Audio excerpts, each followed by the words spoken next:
Just going to do a little video of a unboxing of my new video card that I got for my older computer, my desktop downstairs. It's a Powercolor ATI HD 4670 chipset. I got it from Direct Canada.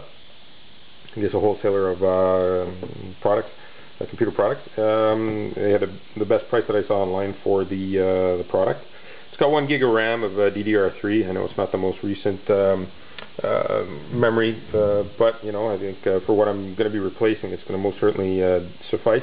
It's got a DVI and a CRT port on it, connection, I should say. So yeah, I basically already taken off the cellophane and pulled the cardboard box out of it just to facilitate it. I got it online for about it was 112 bucks. Total, I think with the shipping and everything, came out to about 124 with the taxes and all that, which I thought was a reasonable price. We're Monday. I placed the order on Friday, and it's Monday right now around 1 o'clock. So yeah, it went super fast. They were having a special basically in Direct Canada. So here we have it. Typical, I guess, like for any other video card nowadays, there's not much in the boxes anymore. So you have the card with the anti-static wrapping around it, and then you're going to obviously have underneath it probably the documents and the DVD for the drivers and all that, which I won't use. I'll be downloading the drivers from ATI directly, get the most up to date. Guarantee that. So yeah. So some people probably say that I'm spending too much money on a card for an older version, especially an AGP format. But it's a computer that will get basically replaced, but I'm going to provide it to my kids, so there's going to be some gaming needs. But the gaming needs are not that demanding, so it'll work certainly fine.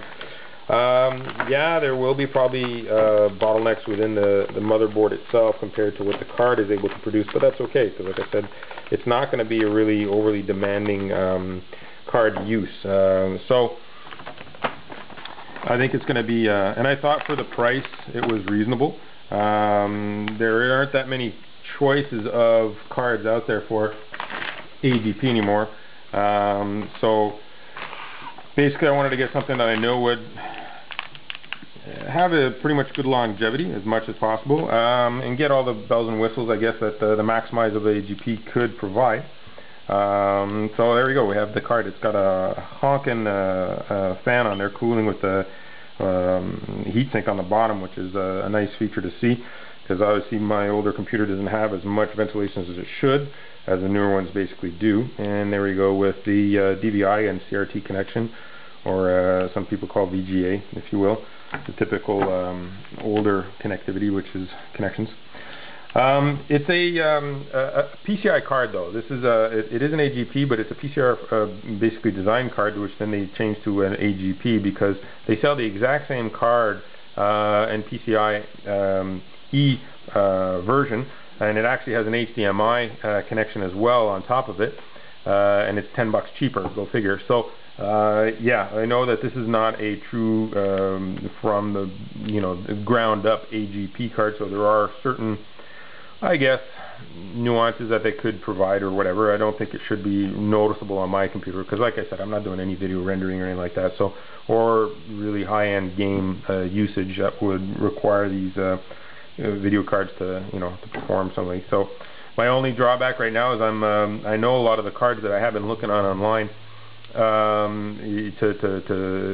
to use with my system, most of them are requiring 400 watts power supply units, because they obviously have a power connection. That's a necessity right there to basically power the card. With 1 gig of RAM, you're going to need that that extra power that the AGP bus is not going to be able to provide to it. And and I got a 350 watt, so I'm not sure. I know it's not the ideal. I'm going to see what it gives. I'm not going to be pushing the card to its maximum limits, so I don't think it should be a problem. But it could cause some nuances, because obviously if you're not putting the card within its specs functioning, it could cause some sort of performance issues, which I'm aware of, and I'm more, I'll upgrade the power supply unit as well if I have to later on.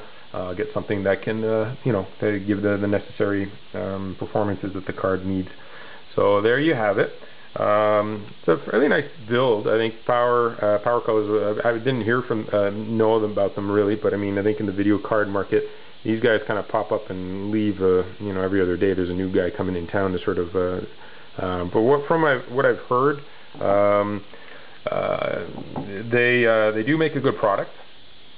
From the reviews I've read lately, been around for a little while.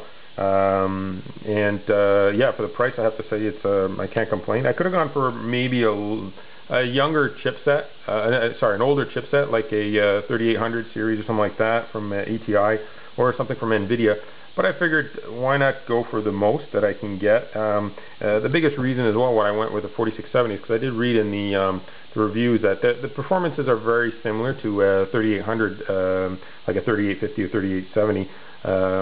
But supposedly the chipset runs significantly cooler. So there's a reason why I opted to go with the 4670. And a lot of the other cards had these extra bells and whistles on the connections that I didn't really need, because like I was, the way I'm going to be using it, it's basically going to be powering one screen. Should there ever be a second screen necessary, I got the CRT connection right there that I can add another adapter to it to be able to get two DVI outputs to it, and there should be more than enough to power two screens. But I really doubt I'll ever get to that format. So I wanted something that was reasonably priced. I think give me the maximum amount of performance that I could get out of it. With the limitations of the system, obviously, that's going to hinder some of the performances. I'm not going to be getting a race car out of this thing, and I know it, but I haven't paid for a race car either. I'm looking at being able to basically recondition my older unit to be able to get it, like I said, give it some more legs so that it can last a little bit longer, and hopefully be usable with the the necessities of today, obviously with YouTube and its high definition capacities that you can get. I mean, my computer won't, you get that stop motion, basically good slideshows that happen when you do try to put it onto the HD 720, even higher. I think it doesn't work that well downstairs, so it's replacing, just giving a comparison. I'll do another video show you the replacement. It's going to be replacing an older X 1300 Pro from ATI as well. So there you go. Nice little first unboxing. Give you an idea what it's going to look, what it is, and give you my opinions, and basically, maybe help some people with if they're trying to do the same thing as I am. Maybe give them some insights and help on being able to find something that won't break the bank, reasonable, and possibly gonna help them pull out a couple more years out of the computer, months hopefully. So